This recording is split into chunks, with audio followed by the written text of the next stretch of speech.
இப்போ நம்ம என்ன பண்ணியிருக்கோம், காலேஜ்லேருந்து வெளியே வந்த உடனே என்ன மாதிரி ஃபினான்ஷியல் ஸ்ட்ரகிளில் இருப்போம்.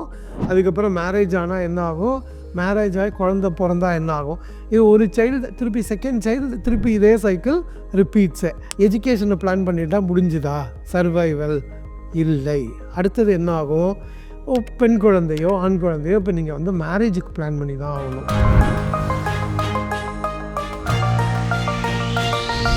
ஸோ மேரேஜுக்கு பிளான் பண்ணுறது வந்து எங்கிட்ட ஆர்கியூ பண்ணுறவங்க நிறையா பேர் இருப்பாங்க. என் பொண்ணு வந்து லவ் மேரேஜ் பண்ணிட்டு போயிடுவாங்க, ஏன்னா அவங்க பண்ணுற காலத்தில் வந்து அதாவது மேரேஜ் எக்ஸ்பென்சஸே தேவைப்படாது அப்படின்ற மாதிரி தான் இருப்பாங்க. சரி, அதெல்லாம் வச்சுக்கலாம்.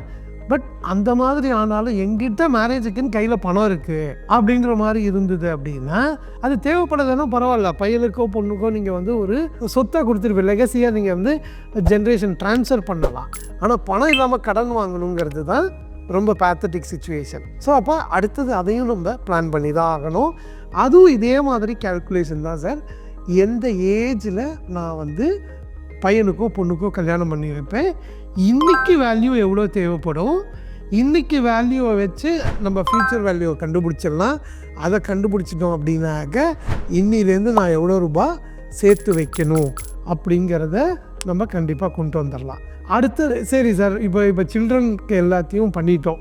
இப்போ வந்து ஃபஸ்ட்டு என்ன பண்ணோம், பேச்சுலராக இருந்தோம், காலேஜில் படித்தோம், பேச்சுலராக இருந்தோம், ஃபேமிலி மேன் ஆனோம். ஃபேமிலி மேன் ஆன உடனே அடுத்தது வந்து ஃபேமிலி செக்யூரிட்டியை மீட் பண்ணோம். எப்படி நாட் சர்வைவிங்னு ஒன்று நம்ம பிளான் பண்ணிட்டோம் அப்படின்னாக்கா அது ஃபேமிலி செக்யூரிட்டி வந்துடும். ஃபேமிலி செக்யூரிட்டியை பார்த்துட்டேன், சில்ட்ரனுக்கான விஷயங்கள் எல்லாமே பார்த்துட்டேன். இதை முடித்தோம் அப்படின்னாக்க நமக்கு ரிட்டையர்மெண்ட் வந்துடும். அதாவது நான் வந்து I would have started at the age of 22, 23 start பண்ணியிருப்பேன். என் பையனோ பொண்ணோ கல்யாணம் ஆகிறப்ப எனக்கு வந்து ஆல்மோஸ்ட் 55 to 60 அந்த ஏஜ் பேண்டில் வந்துடுவேன். இப்போ இது எதுக்காக நான் இந்த இடத்துல இதை சொல்கிறேன் அப்படின்னாக்க, உங்கள் ஃபினான்ஷியல் கோல்ஸை வந்து நீங்கள் பேரலாக பிளான் பண்ணால் மட்டும்தான் நீங்கள் வந்து எல்லா ஃபினான்ஷியல் கோல்ஸையும் உங்களால் அச்சீவ் பண்ண முடியும். பேரலாக அப்படின்னா என்ன அர்த்தம் அப்படின்னாக்க, நான் இப்போ என் பையன் எஜுகேஷனுக்காக சேர்த்துக்கிட்டு இருக்கேன் சார், என்னால் வேறு எதுவுமே பண்ண முடியாது அப்படின்னா உங்கள் பையனை மட்டும் படிக்க வைக்க முடியும், வாழ்க்கையில் வேறு எதுவும் உங்களால் அச்சீவ் பண்ண முடியாது. ஸோ இதில் இன்னொன்று என்ன பண்ணுறாங்க அப்படின்னு பார்த்தீங்கன்னா, சரி சார் பையனுக்காக சேர்த்துட்ருக்கீங்க, எவ்வளோ நாள் சேர்ப்பீங்க தெரியாது சார். ஏன் தெரியாது? Financial plan is not in place, mathematics is not in place, ரைட்டா? அடுத்தது நம்ம மெயினாக பிளான் பண்ண வேண்டியது என்னென்னா ரிட்டையர்மெண்ட். இந்த ரிட்டையர்மெண்ட் வந்து என்ன ஆகும், நான் சொன்ன மாதிரி எல்லா ஃபினான்ஷியல் கோல்ஸையும் மீட் அவுட் பண்ணிவிட்டு அப்பாடான்னு உட்காந்தோன்னா ரிட்டையர்மெண்ட் வந்துடும். நம்ம வந்து இப்போ நம்ம பார்த்த எல்லா கோல்ஸுக்கும் உங்களுக்கு வந்து there is something called loan which is available. எப்படி சொல்கிறோம், இப்போ நீங்கள் வந்து ஒரு பையனை படிக்க வைக்கிறதுக்கு எஜுகேஷன் பிளான் பண்ணாமல் விட்டிங்கன்னா எஜுகேஷன் லோன் கொடுப்பாங்க. பையனோ பொண்ணுக்கோ மேரேஜு அப்போ ஒரு உங்களுக்கு சர்வீஸ் இருக்கும், ஒரு பர்சனல் லோன் கேட்டிங்கன்னாக்கா ஒரு பர்சனல் லோன் கொடுப்பாங்க.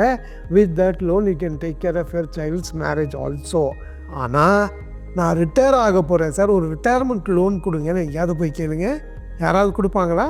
கண்டிப்பாக கொடுக்க மாட்டாங்க. ஏன் அப்படின்னா, லோன் அப்படின்னாலே you must have a repaying capacity. It is assumed that retired people to not have a repaying capacity இல்லை அப்படிங்கிறது தான் வந்து பேங்க் வந்து அசியூம் பண்ணும். ஸோ அப்படி இருக்கிற பட்சத்தில் நம்ம வந்து என்ன பண்ணணும் அப்படின்னாக்க, பேரலாக ரிட்டையர்மெண்ட்டையும் நம்ம பிளான் பண்ணிடணும். எப்போ பிளான் பண்ணணும்? The moment you got your first salary, உங்கள் ரிட்டையர்மெண்ட்டை பிளான் பண்ணினீங்கன்னா 2 நடக்கும் சார்.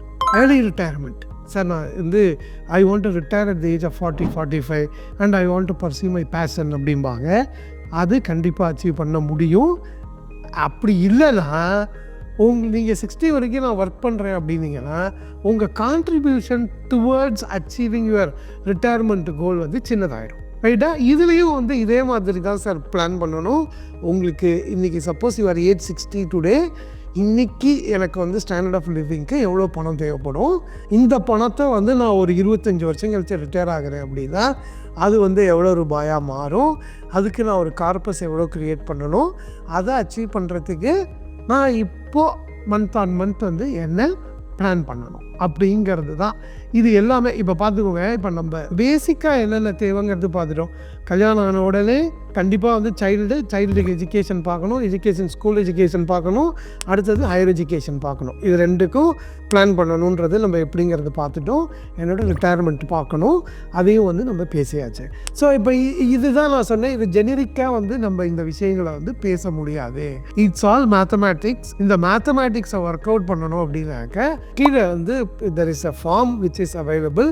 அந்த ஃபார்மில் வந்து உங்களோட டீட்டெயில்ஸ் கொடுத்தீங்கன்னா எங்கள் டீம் வந்து உங்களை அப்ரோச் பண்ணி உங்களுக்கு ஸ்பெசிஃபிக்காக டெய்லர் மேட் இன்வெஸ்ட்மெண்ட் பிளான் வந்து பண்ணி கொடுப்பாங்க. ஹோப் இந்த வீடியோஸ்லாம் வந்து உங்களுக்கு ரொம்ப ஹெல்ப்ஃபுல்லாக இருக்கும்னு நினைக்கிறேன். கண்டிப்பாக ஏதாவது கமெண்ட்ஸ் இருந்ததுலாம் சொல்லுங்கள். நன்றி. Investments in security markets are subject to market risk. Read all the related documents carefully before investing.